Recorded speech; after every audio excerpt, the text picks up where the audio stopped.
আসসালামু আলাইকুম, কেমন আছেন আপনারা? নাদিরাস কিচেনে আপনাদের সবাইকে জানাই স্বাগত। আজকে বানাবো টমেটোর চিপস। খুবই মজাদার এবং ইউনিক একটি রেসিপি, আর যেটি বাচ্চা থেকে বড় সবাই খুবই পছন্দ করবে। খুব সহজেই স্বাস্থ্যকরভাবে বাড়িতে আপনারা এই চিপসটা বানিয়ে নিতে পারবেন আর সংরক্ষণ করতে পারবেন মাস জুড়ে। প্রথমেই একটা বোর্ডের উপরে আমি 3টা টমেটো নিয়ে নিয়েছি। টমেটোগুলো একটু লাল দেখেই নিতে হবে। আর দেখুন, আমি 3টা মিডিয়াম সাইজের টমেটো নিয়েছি। টমেটোটাকে কেটে এর শক্ত অংশটাকে বাদ দিয়ে দিচ্ছি, দিয়ে 2 টুকরো করে নিচ্ছি। সবগুলি টমেটো কেটে নেওয়া হয়ে গেছে। এবার একটা মিক্সার জারের মধ্যে টমেটোগুলিকে দিয়ে দিলাম, দিয়ে খুব ভালোভাবে ব্লেন্ড করে নিতে হবে।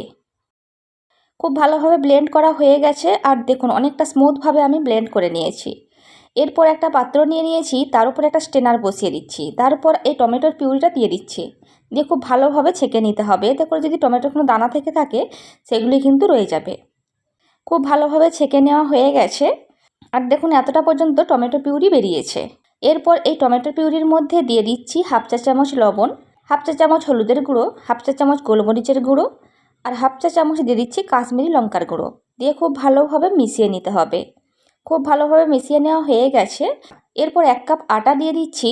আপনারা চাইলে ময়দা দিয়েও বানাতে পারবেন, তবে আটা দিয়ে বানালে স্বাস্থ্যকর হবে, সেই জন্য আমি আটা দিয়েই বানাচ্ছি। তারপর খুব ভালোভাবে আটার সাথে টমেটো পিউরিটাকে মিশিয়ে নিতে হবে। একটা শক্ত ডো বানাতে হবে, নরম করে বানালে কিন্তু হবে না। আমি যে পরিমাণ টমেটো পিউরি নিয়েছিলাম তাতে 1 কাপ আটাতেই কিন্তু হয়ে গেছে। যদি আপনাদের ডোটা নরম মনে হয় সেই ক্ষেত্রে অল্প একটু আটা বা ময়দা মিশিয়ে নিতে পারেন। দিয়ে দেখুন একটা শক্ত ডো বানানো হয়ে গেছে। এরপর 1 টেবিল চামচ সাদা তেল দিয়ে দিচ্ছি, দিয়ে আবারও 3 থেকে 4 মিনিট খুব ভালো করে মেখে নিচ্ছি।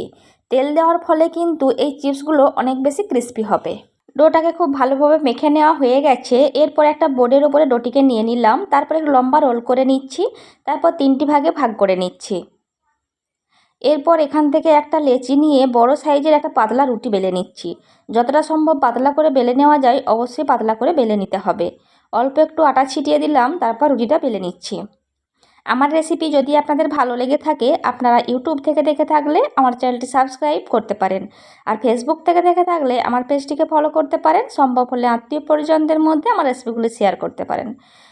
দেখুন একটা পাতলা রুটি বেলা হয়ে গেছে, আর দেখেই বুঝতে পারছেন যে আমি কতটা পাতলা করে রুটিটা বেলে নিয়েছি।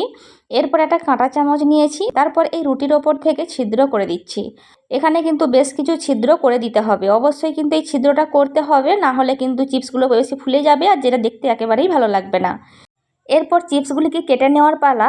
আপনারা পিৎজা কাটার কিংবা ছুরি যে কোনো কিছু দিয়েই কেটে নিতে পারবেন। আমি আজকে পিৎজা কাটার দিয়েই কেটে দেখাচ্ছি। প্রথমে কয়েকটা লেস কেটে নিচ্ছি এইভাবে। আপনারা হয়তো দেখেই বুঝতে পারছেন আমি কিভাবে কাটছি। আপনারা আপনাদের পছন্দ মতো শেপ দিয়ে এটা কেটে নিতে পারেন। আমি ত্রিভুজ আকৃতি করেই কাটছি, আপনারা চাইলে এখানে স্কোয়ার শেপ করেও কাটতে পারবেন। আপনারা যদি আমার ফেসবুক পেজ বা ইনস্টাগ্রামে যোগ দিতে চান, আমি ডেসক্রিপশানে লিঙ্কটা দিয়ে রাখবো, আপনারা চাইলে অবশ্যই যোগ দিতে পারেন। আর দেখুন ঠিক আমি এরকম পাতলা করে কিন্তু রুটিগুলো বেলে নিয়েছিলাম। এই রেসিপি সংক্রান্ত কোনো কোয়ারিজ থাকলে আমাকে অবশ্যই কমেন্ট করে জানাবেন, আমি অবশ্যই আপনাদের রিপ্লাই করব। আরও নতুন কিছু রেসিপি দেখতে চাইলে সেটাও আমাকে কমেন্ট করে জানাবেন, আমি চেষ্টা করব আপনাদের বানিয়ে দেখানোর। দেখুন কয়েকটা চিপস কিন্তু আমি কেটে নিয়েছি, আবারও একটা কেটে আপনাদের দেখিয়ে দিচ্ছি।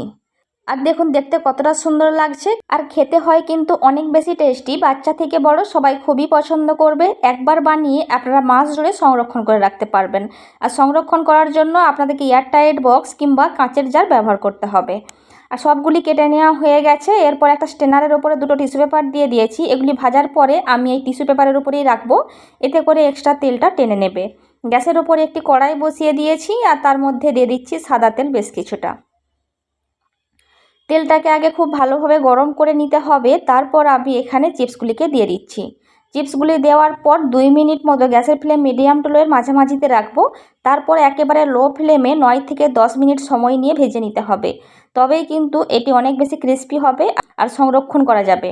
এগুলি কিন্তু খুব বেশি তাড়াহুড়ো করে ভাজলে হবে না, অবশ্যই একেবারে লো ফ্লেমে সময় নিয়ে ভেজে নিতে হবে। প্রায় 10 মিনিট ভেজে নিয়েছি, একটা ব্যাচ আমার ভেজে নেওয়া হয়ে গেছে। দিয়ে খুব ভালোভাবে তেলটা ঝরিয়ে নিচ্ছি, একইভাবে সবগুলিকে ভেজে নিচ্ছি, তারপর আপনাদের দেখিয়ে দিচ্ছি। সবগুলি ভেজে নেওয়ার হয়ে গেছে। অন্যদিকে একটা মশলা তৈরি করতে হবে। একটা প্লেটের মধ্যে দিয়ে দিচ্ছি 1 চা চামচ ভর্তি করে কাশ্মীরি লঙ্কার গুঁড়ো। এরপর 1 চা চামচ গোটা জিরে এবং 1 চা চামচ গোটা ধনেকে খুব ভালোভাবে ভেজে পাউডার করে নিয়েছিলাম, সেখান থেকে 1/2 চা চামচ দিয়ে দিলাম। তারপর দিয়ে দিচ্ছি গোলমরিচের গুঁড়ো 1/2 চা চামচ, আমচুর পাউডার দিচ্ছি এখানে 1 চা চামচ ভর্তি করে। আপনারা আমচুর পাউডারের পরিবর্তে চাট মশলাও দিতে পারেন। তারপর এখানে দিয়ে দিলাম জলজিরা পাউডার 1/2 চা চামচ আর বিট লবণ 1/2 চা চামচ দিয়ে খুব ভালোভাবে মিশিয়ে নিচ্ছি। আপনারা চাইলে এখানে ম্যাগি মশলা 1 চা চামচ দিতে পারেন, আমার কাছে ছিল না তাই আমি স্কিপ করে গেছি। দিয়ে খুব ভালোভাবে মিশিয়ে নিচ্ছি। এবার যে চিপসগুলি ভেজে রেখেছিলাম তার আওয়াজটা আপনাদের শুনিয়ে দিচ্ছি।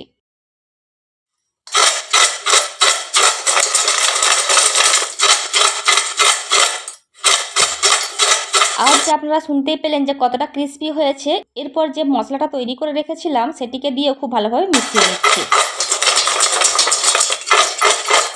কালারটা একটু কম মনে হচ্ছে, সেই জন্য ওপর থেকে আবারও 1 চা চামচ এখানে দিয়ে দিলাম কাশ্মীরি লঙ্কার গুঁড়ো দিয়ে খুব ভালোভাবে মিশিয়ে নিচ্ছি।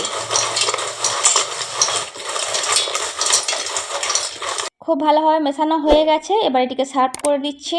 আর দেখুন দেখতে কতটা সুন্দর লাগছে, খেতে হয়েছিল কিন্তু অনেক বেশি টেস্টি। বাড়িতে অবশ্যই একবার হলেও বানাবেন। এরপর এটা ভেঙে দেখিয়ে দিচ্ছি, আর দেখুন কতটা সুন্দর আওয়াজ উঠছে।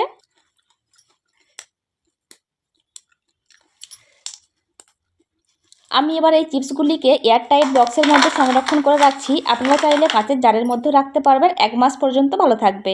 আজকের রেসিপি আপনাদের কেমন লেগেছে আমাকে অবশ্যই কমেন্ট করে জানাবেন। ভালো লাগলে অবশ্যই একটা লাইক দেবেন। ভিডিওটা এখানেই শেষ করছি। ভালো থাকবেন সবাই, আমাদের দোয়া করবেন, আমার রেসিপিগুলি দেখবেন। খোদা হাফেজ।